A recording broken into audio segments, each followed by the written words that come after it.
What is up, you guys? It's Monty, and we're doing a little bit something different. So, first things first, I recorded the intro to this when I woke up several hours ago.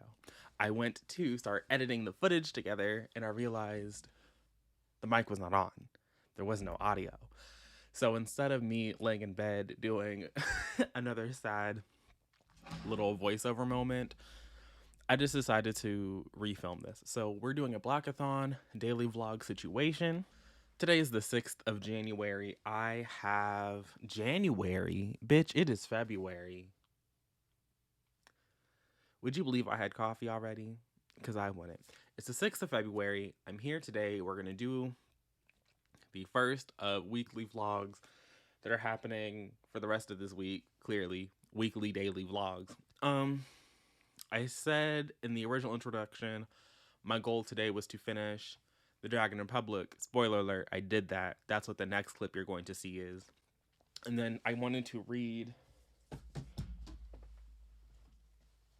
this lovely picture book that was sent to me by File and Friends.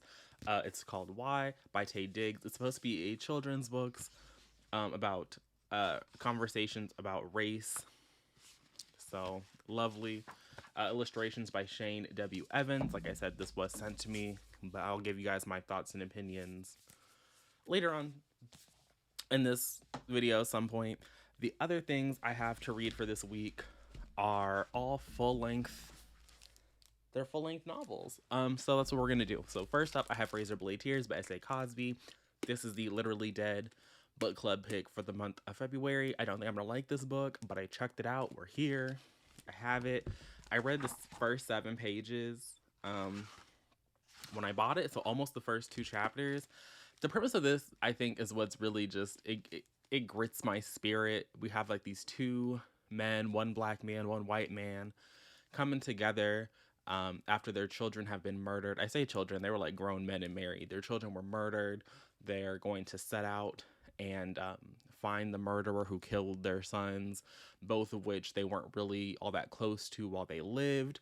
The premise of the book promises a black father, a white father, 2 dead sons, a quest for revenge and redemption. For me personally, I don't think you can really redeem yourself if you shunned your children while they were alive and only care about them once they are dead. Something about that just doesn't work for me. I also, in the first 6 pages or first 7 pages, is the funeral for their sons where there was a homophobic pastor. And I'm just like, I refuse to believe that these people would hire the homophobic pastor to lay them to rest. And all you had to do was come and sign some papers. So already, S.A. Cosby, we are not on good terms. But I'm going to try and support some black people. We're going to try and do it. I don't have to like the black man. We're just going to try and read the book. Next, I have a book that I know I love, and that is the final revival of Opelinef. This is the Choices Book Club book for the month of February. This is written kind of in interview style. I do remember there are some sections that are actually like regular book, kind of, sort of. Here we are following the dissolution of Opelinef, a like late 60s, early 70s type situation where we had Opal and Nev come together. Nev is like an Ed Sheeran, and Opal is kind of like not the world's best singer, but she brought the aesthetic. She brought a little bit of an edge to Nev's little Ed Sheeran act.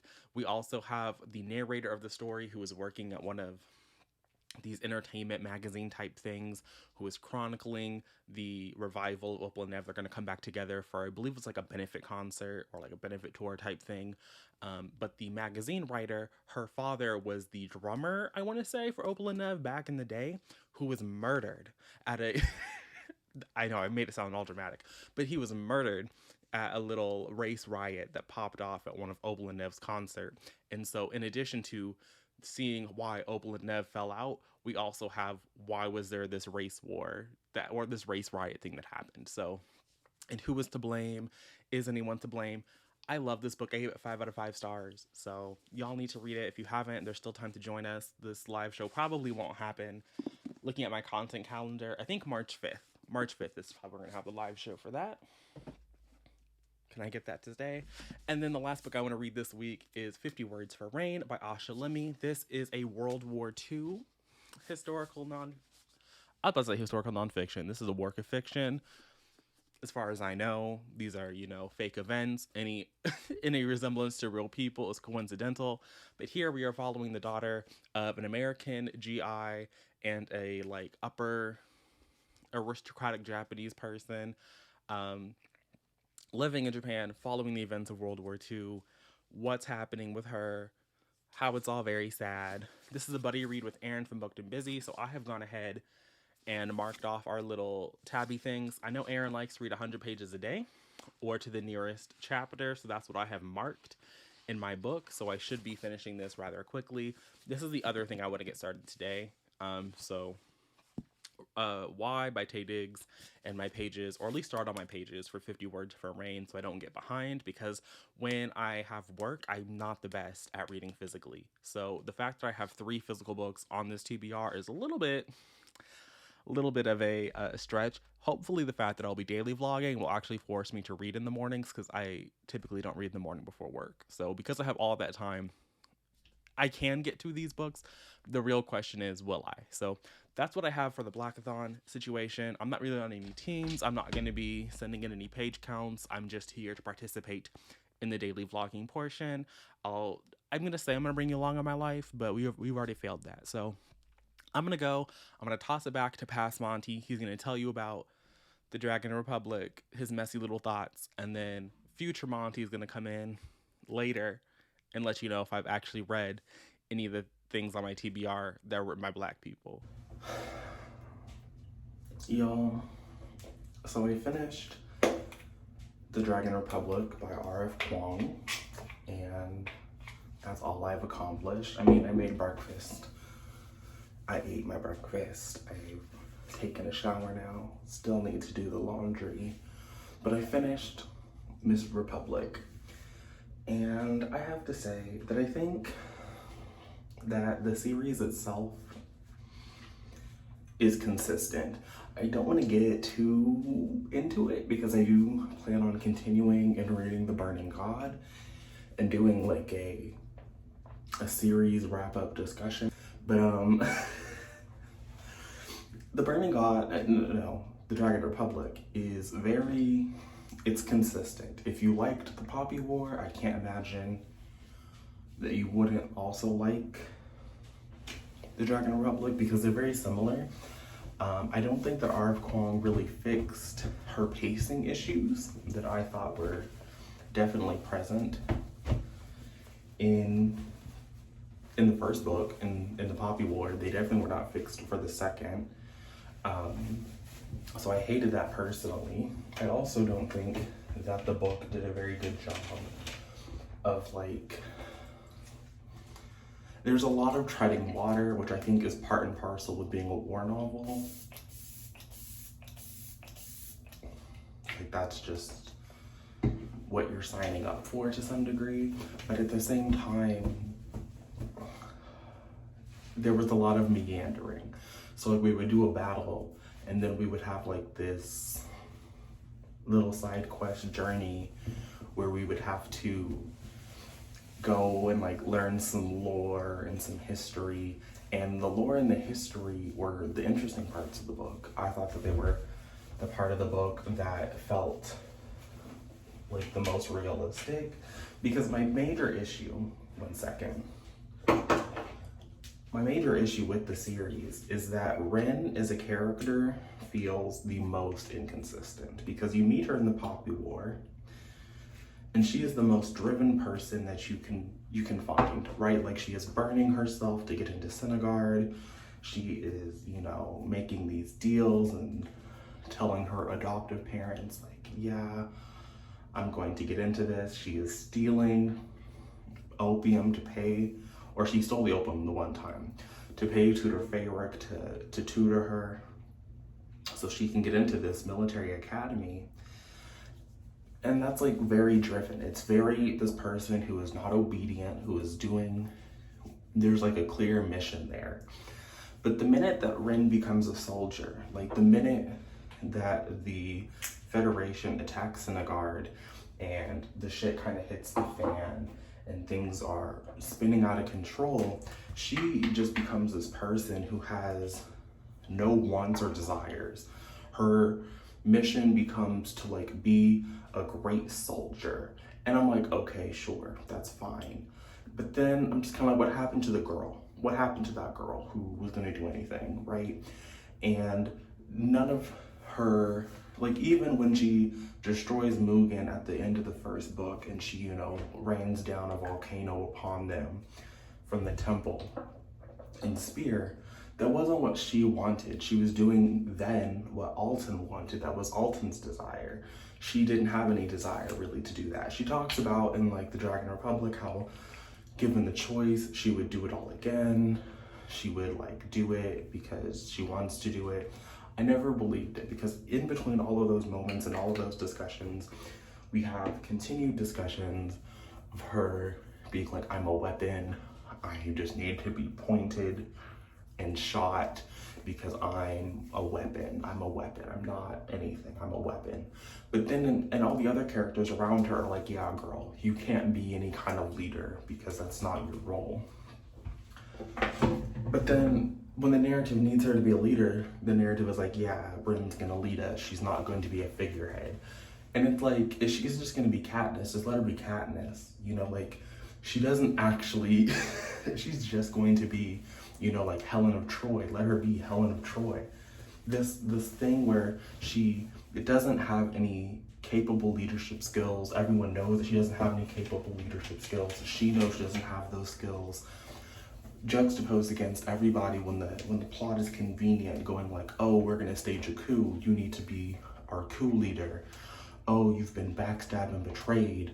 You're going to lead another civil war. It's like, these things don't feel consistent with the character that has been given to us for 800 pages, because 600 pages of this, where she goes from being Alton's lapdog to Viserys's lapdog, whatever that man's name is, Nesha's father, like his little lapdog, is weird. So like, the books for me are not bad, and I don't know, I feel like people talk about this being like a really brutal series, and I think if you're coming into adult fiction for the first time, sure, but it does still feel very, there's something about it that doesn't quite click for me when we're describing the violence and the brutality. A special shout out to the Empress for sending the Dragon Warlord his son baked into some pastries. I did appreciate that. But even the Empress, I'm just like, why is the Empress, why have we not dealt with her? Like, we are going on this whole new journey with another civil war moment with like the white people invading the Asian country. And it's like, we haven't even dealt with the Empress. So that's kind of where I'm at. I'm gonna go ahead and end this here. I think I'm gonna pick up Razorblade Tears. I need to read my pages for 50 Words of Rain, and I need to do Razorblade Tears. So I'm gonna try and do some reading. My goal is to have it uploaded by like 9 o'clock. We'll see. We'll see if that's an achievable goal. I don't know. But that's where I'm at, that's what I'm doing. And laundry, still gotta do my laundry. I'll check in whenever I add some more. Y'all, it's been a day. It's been a day. It's time for me to wrap up the little daily vlog.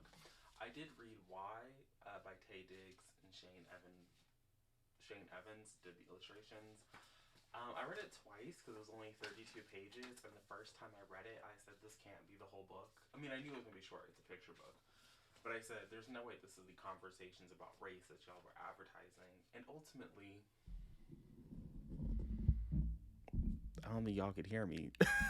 Ultimately, it was fine. It was fine. It was fine. I don't have any small children. I don't read picture books very often. Maybe for the age demographic, this is actually really good. I think that there was a moment like halfway through, it was doing what it needed to do. And then at the end, they decided to pray, and praying was going to make it all better. And I said, that's not for me. That's not my ministry. Sorry, Tay. Sorry, Mr. Diggs, but you lost me. I'm not in that congregation. The first half, it brings, like, you could take that as like a launch pad into your own discussions that I think would actually be conversations. It is what it is for children. Sure. For children, sure. For people who don't have children, who aren't reading books to like give to children, I think you're good. You don't need to go out of your way to pick it up, especially because the art for me wasn't my particular taste. If it's your taste, love that for you.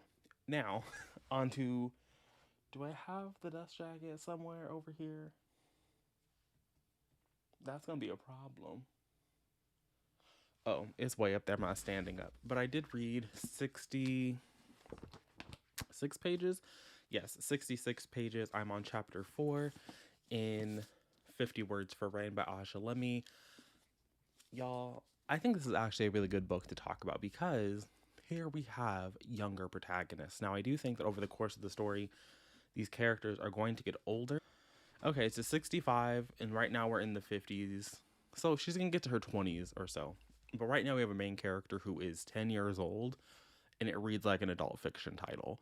I say this is a good book to bring up because when I was reading The Poppy War earlier today, that is an adult book that doesn't read like an adult book. It very much reads like, I mean, short adult with like YA crossover appeal. You know, it kind of, it for me, it's like the I'm not even gonna wade into that conversation. But there's definite YA crossover appeal. Whereas 50 Words for Rain, we have in the first chapter our main character is 8, and in the second chapter she is now, or at least in no the prologue she's 8, and I think when we start the story she is 10, and it definitely reads like an adult fiction title. This is also maybe not the best book to start my Black History Month with because it definitely, we dove straight into a chemical bath. We dove straight into those Negroes are like monkeys. They are like vicious like lions.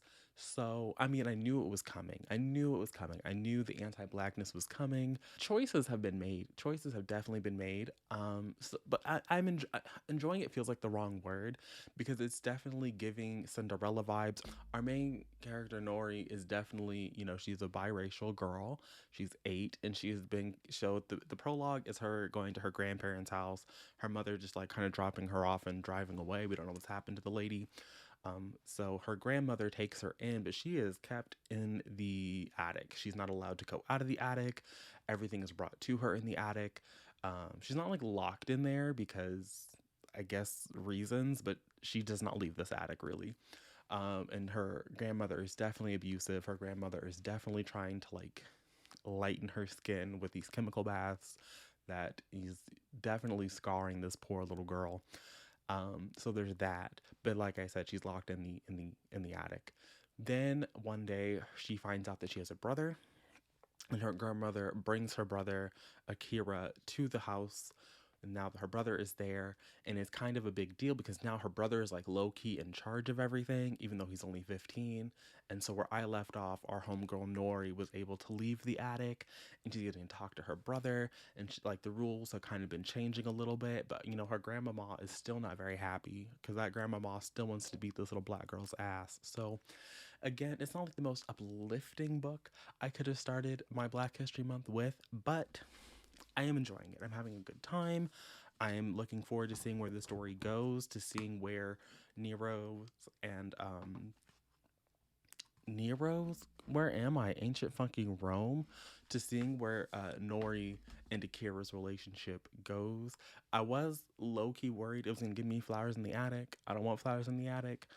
But I am interested to see where this relationship goes and to see if her mother is ever. I don't think her mother's coming back. I think that mother is like dead, gone. You know, we ain't gonna see her again. But I am interested to see what happens if we do revisit that. So that's what I've read so far for today. I finished 2 books. Technically, I finished The Dragon Republic by R.F. Kuang, and I finished Why by Taye Diggs.